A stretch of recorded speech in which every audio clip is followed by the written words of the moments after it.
development of the baby needs to feel safe for a period of time for his budding beauty to blossom, called the emerging self, to be a part of him. If his budding beauty got frozen, then it's kind of like it's not a part of him anymore. Myths and fairy tales describe the disconnection that we have to ourselves, to our budding beauty. It's Snow White is in a coffin, Rapunzel's in the tower, golden ball goes down the well, the maiden king morphs into a swan and flies away, or the princess morphs into a fox and runs away, a story that Beatrice Deer also tells. Echo turns to stone, becomes a statue. The Greek myth is very clear. The earth opens up in its core, the princess core gets pulled out into the underworld, and now you have this geological metaphor that we can't have her beingness because there's a crack in the earth and she can't stand there. She got pulled down, there's no ground to stand on.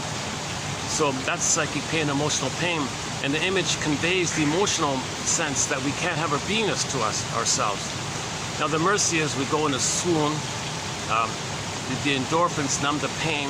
Emily Dickinson says, yeah, there's a pain so utter it swallows substance up, and the person goes in a swoon.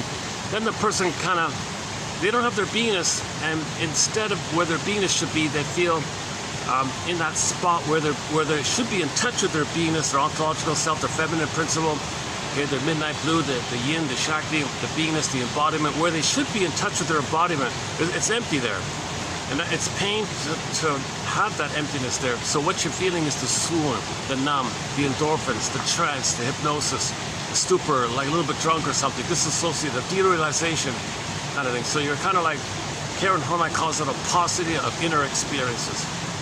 And to get away, to not feel the pain, the way to not feel the pain that you would feel if you were to try to feel your beingness, a defense against to get away from the pain of it all, you distract your attention outwardly. That's called externalized living. So you're always focused on the outside.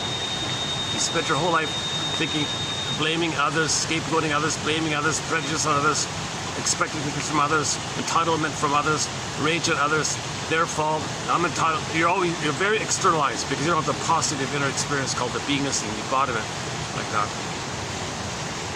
Kirsten Wilson's line is, oh, there's the princess. Here she is. Hold on a sec.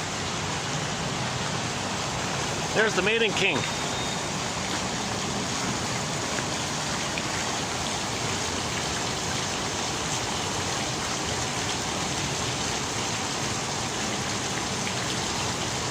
See, in the fairy tale, the swan comes back and she morphs into the princess.